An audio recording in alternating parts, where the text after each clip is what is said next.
ऐसा उनको मानना होगा। शुभंकर जी, और भी सवाल आपसे आगे लेंगे, उससे पहले जल्दी से जवाब आपसे चाहिए। राकेश परमार जी, आप किस तरह से देख रहे हैं? पश्चिम बंगाल के अंदर कई जिले ऐसे हैं जहां पर आज टीएमसी का फोटो नहीं है, ममता बनर्जी का फोटो नहीं है, शुभेंदु का फोटो है और लिखा गया है आमरा दादार अनुगामी, हम दादा के अनुयायी हैं।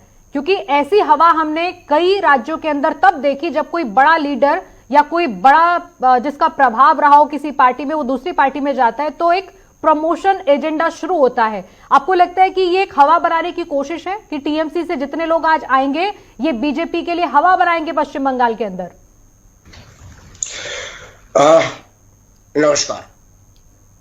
ये हवा बनाने या न बनाने से बहुत ज्यादा फर्क नहीं पड़ता जी। सरकार 5 साल तक कैसे चली बंगाल के लोगों के ऊपर ये बहुत ज्यादा फर्क पड़ता है। मेरा मानना है कि शुभेंदु जी आए या नहीं आए, अगर वो नहीं भी आते ना तो ममता जी ने जो पूरे 5 साल तक बंगाल में विभाजन की काम किया है ना, वो उनका अपना ही प्रमोशन होता उनके जाने का। ये जिस क्षेत्र से शुभेंदु जी आते हैं वो शुभेंदु का उदय हुआ सिंगूर प्लांट से, टाटा की जो प्लांट आई वहां पर, जिसके लड़ाई में ममता जी एस्टेब्लिश हुई, ये पूरा बेल्ट आया। लोग वहां वाले पूछेंगे कि भाई टाटा तो चली गई, वो जमीन जो अधिग्रहण हुआ था वो हमें मिला क्या? क्या हम उसमें धान वान कुछ बो पाए, कोई काम कर पाए? टाटा के जाने का किसान को क्या लाभ हुआ? टाटा रहता तो हमारा क्या नुकसान होता? ये ममता बनर्जी पूरे 5 साल तक नहीं बता पाई है। दूसरा, बंगाल के पास अपना रोजगार का था। मुझे याद है जब हम लोग बच्चा होते थे ना तो कोई आदमी ना कलकत्ता नौकरी करने जाता था। प्रियंका जी, आप भी सुनती होंगे ना, बंगाल में लोग नौकरी करने जाता था जी। वो पहले कम्युनिस्टों ने खत्म किया, अब कुछ आईटी वगैरह क्षेत्र राजनीति वो ममता जी ने खत्म कर दिया। अब बंगाल में आदमी लाठी खाने के लिए जा रहा है, काम के लिए और रोटी के लिए, वहां पर कोई विकल्प नहीं है।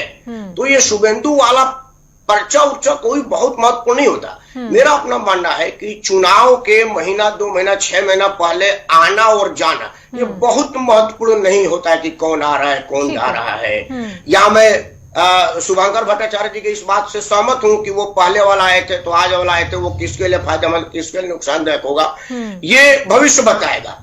लेकिन एक भविष्य बिल्कुल निश्चित है, ममता बनर्जी का विभाजनकारी नीति और बंगाल और बंगालियों के लिए कुछ नहीं करना उनके जाने का कारण बनेगा। और जो टकराव हम देखते हैं पश्चिम बंगाल से लेकर केंद्र तक पहुंचता है, उसका कोई साइड इफेक्ट आप देख रहे हैं? क्योंकि उससे मजबूती मिली बीजेपी को, क्योंकि आमने सामने की लड़ाई में बहुत सारी चीजें हैं जिसमें आप कहते हैं कि केंद्र का ये हिसाब किताब बंगाल में नहीं चलेगा, हम सीबीआई को नहीं घुसने देंगे, इन योजनाओं का हमें कोई फायदा नहीं मिलने वाला। उससे कोई साइड इफेक्ट देख रहे हैं आप इस समय? देखिए, अब इसके लिए मेरे पास उचित शब्द नहीं है, मैं हल्के शब्दों का प्रयोग करना नहीं चाहता। ये हमारे भारतीय संघीय व्यवस्था पर न कुठारघात एक चोट है कि आप मेरा अफसर तेरा अफसर कर दें।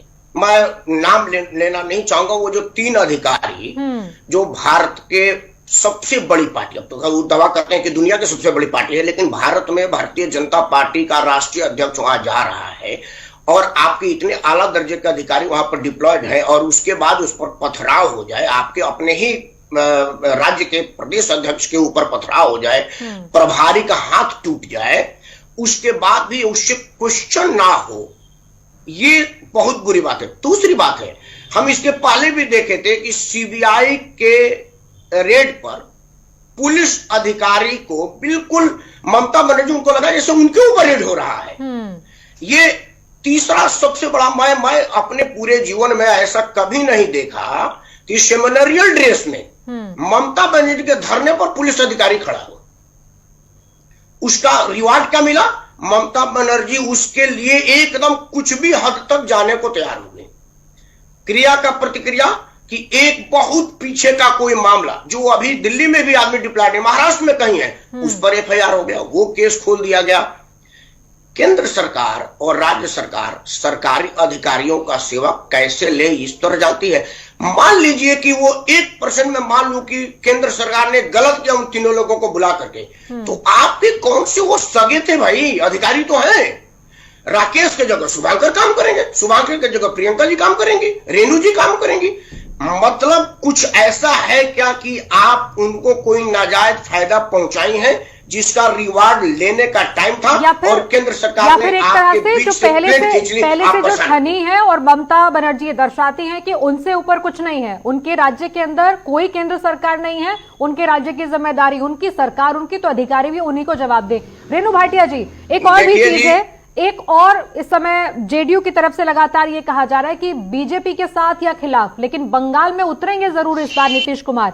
क्या इस समय जो टीएमसी से आए हुए लोग कह रहे हैं, बीजेपी के सांसद कह रहे हैं, नेता कह रहे हैं, टीएमसी की